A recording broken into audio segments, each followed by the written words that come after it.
a theme that we'll see playing out. First, Elisha wasn't always putting everything first, and then realized,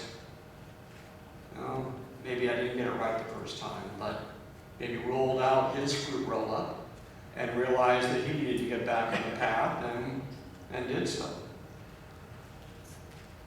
Our gospel lesson comes to us from Luke's gospel,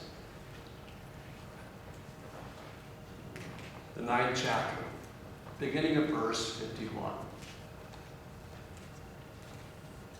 As the time approached for Jesus to be taken into heaven, he set out resolutely for Jerusalem. He sent out messengers ahead who went into a Samaritan village to get things ready for him. But they were not welcome there because Jesus was heading for Jerusalem.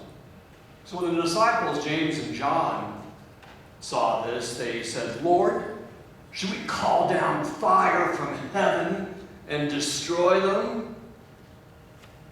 Jesus just turned and rebuked them. And then Jesus and his disciples went on to another village. And as they were walking along, a man came up and said, "Lord, I'll follow you wherever you go."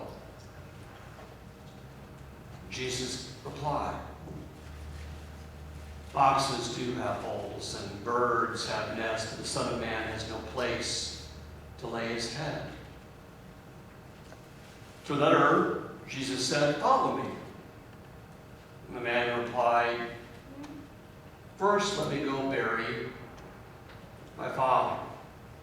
And Jesus said, "Let the dead bury their own dead. But you go and you proclaim the kingdom of God." And to still another, he said, "Lord, I will follow you. But first let me say goodbye to my family." Jesus answered,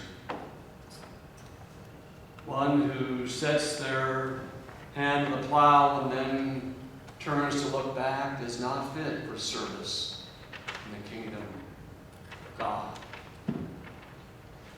Word of God, the word of life. Thanks be to God. So Jesus is setting out resolutely, like that word, not all the translations included, but resolutely for Jerusalem. But he seems to be slightly snarky about it, at least at first blush. I don't know about you. The first time that I read this passage long ago, it was kind of off-putting. It almost made me feel a little awkward. This wasn't the touchy-feely Jesus that I was accustomed to hearing about, and even into adulthood, I didn't really know what to make of this passage, and perhaps I hadn't heard Melissa's message, because then it would have made a lot more sense to me. But let's maybe unpack this just a little bit, sort of step by step. So Jesus is heading to Jerusalem, and probably beginning, as in the setting of the story, this would have been just after the Transfiguration, which took place on a mountain. Near as we can tell, there would be either within sight or close by the Sea of Galilee. So to get to that area, down to Jerusalem, in at least a reasonably straight line, would have meant going through Samaritan country. But we hear a lot about the animosity between the two, but do we know where that really comes from? Well, it's kind of multi-layered. See, the Samaritans were those that, at the time the Babylonian exile, did not get removed. They were not exiled. And at first glance, that may be sort of so what?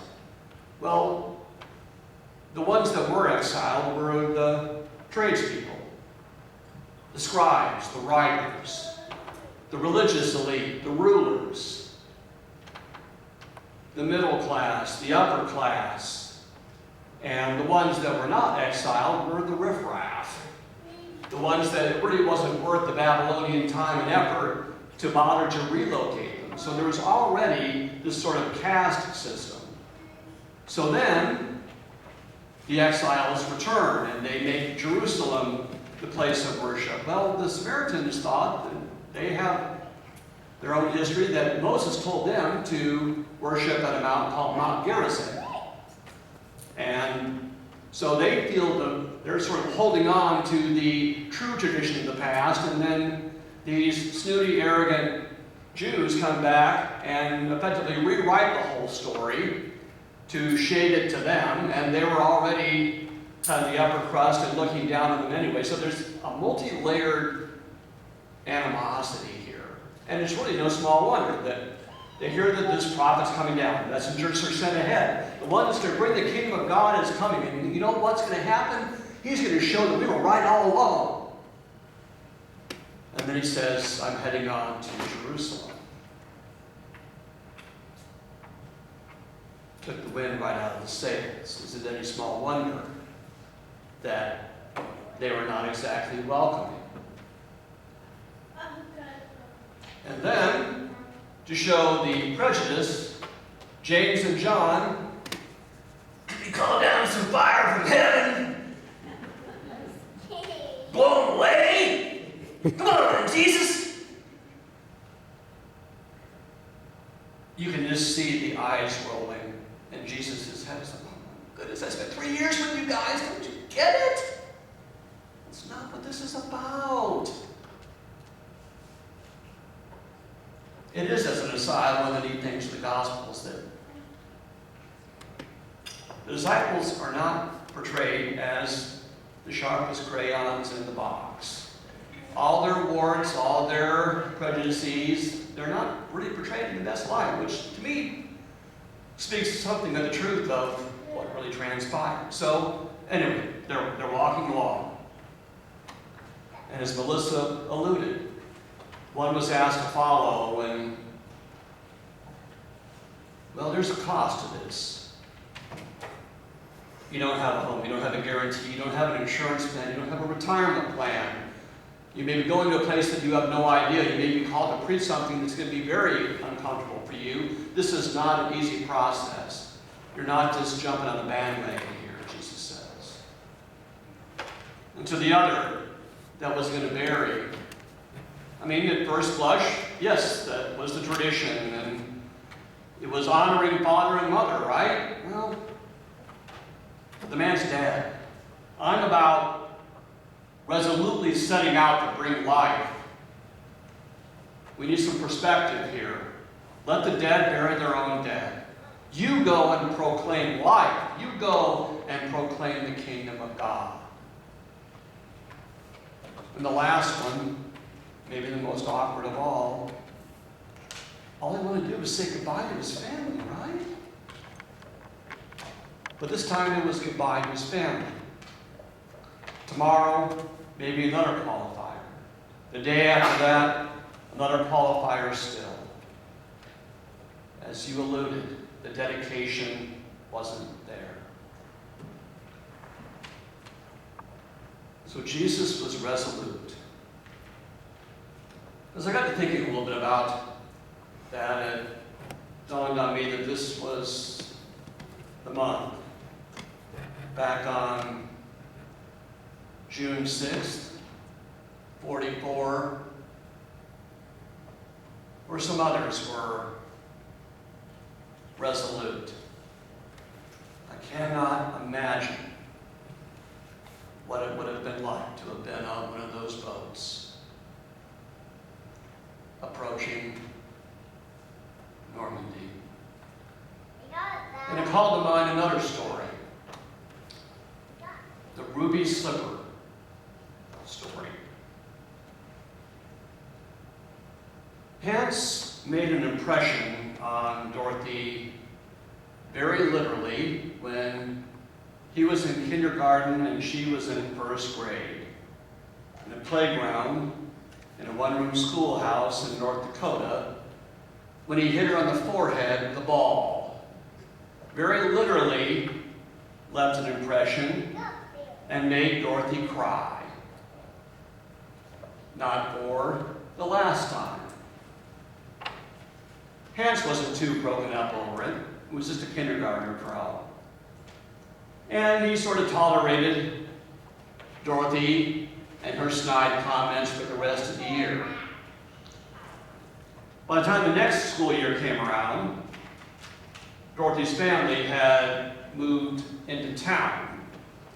So Hans didn't really see her again until he finished 8th grade. And then when he was a freshman in high school, he began to attend the high school in town. And saw Dorothy again. His interest had changed over the years. The blue eyes, the curly hair, definitely caught Hans's attention, but she was a year older. He was just a freshman, for crying out loud, and Dorothy's parents had a pretty strict rule that she was not to date even in a chaperone setting until she turned 18, which happened in April of her senior year. Hans waited all of one day before appearing on Dorothy's doorstep to ask her out. And for that next 2 months, it was some of the most joyous of his life. But then Dorothy was to graduate, and Hans's family was going to need to move. They were a ranching family, and the winter of '36, between the blistering summer and the brutal winter, had taken a toll on the herd. And while the family was still solid, it wasn't going to be so long, so they ended up moving to outside of Bishop, California from North Dakota. So the years passed, and World War II broke out. Hans enlisted to become a medic. It was at the Presidio in San Francisco when a USO troop came through, singing and dancing, and there was one young woman, however, that caught Hans's eye and thought, no, it can't be. But as she was leaving the stage and walking off, after hearing tunes from the not too distant movie of The Wizard of Oz, Hans thought he would be slick and suave and say, "Ruby Slippers, is that you?" And Dorothy looked at him, and her eyes opened in wonder, and oh my goodness, Hans? Upon graduation, she had, in a patriotic move, joined the USO and said, as serendipity would have it, their paths crossed. It was only for a few days because the USO entertainers did go all over, and at the same time, Hans got a change in orders. He was to go to Fort Bragg to prepare not for the Pacific Theater, but they were going to need medics for a massive operation in the European theater. As an aside, many of Hans's mates ended up going to Guadalcanal and didn't return. And Hans's story wasn't much better. He wasn't on the first wave, but the second wave of Normandy as a medic remained in Europe through the Battle of the Bulge and returned home. Now, he'd always had a gift of the gab. He could sell, he could write, the proverbial sell ice to Inuit. And he had a very, very nice life as a salesperson. Successful, married, had 2 sons, a daughter. His first wife contracted cancer and passed away in her early 60s. Hans remarried. And then his second wife passed away when she was about 90.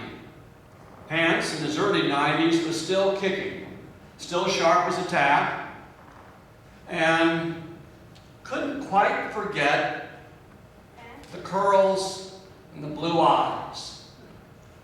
He was residing in Phoenix at this time and basically went on the internet to research, some might call it stalking, but he had no idea if she married, no idea, what her name might be, but he tracked down someone who, lo and behold, seemed to fit all the description of Dorothy, who was only a few suburbs away in a care facility. So he got his gumption up. He's 92 at this point, and enters the care facility. And there in the common room is a woman, hunched over, not doing really well. Hans sits down next to her. Ruby slippers? Is that you? Her eyes open. The recognition begins. She lasted just under 2 weeks.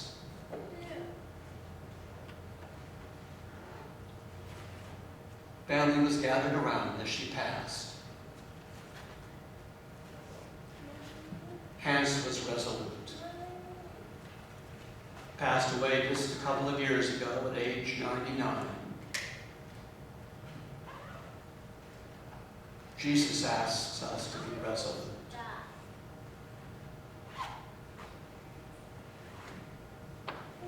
But I think at times we hear a message after message about how we are to live out that resolute, and it becomes almost so rote that we forget why to be resolute in the first place.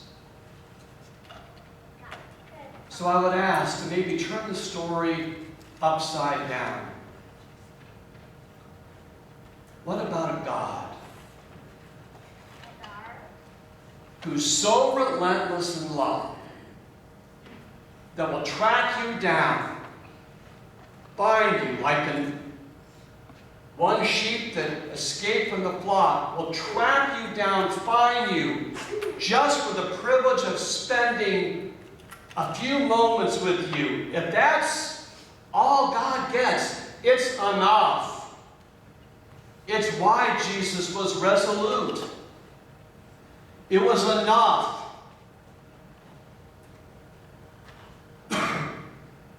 Betrayal was enough. It was worth it.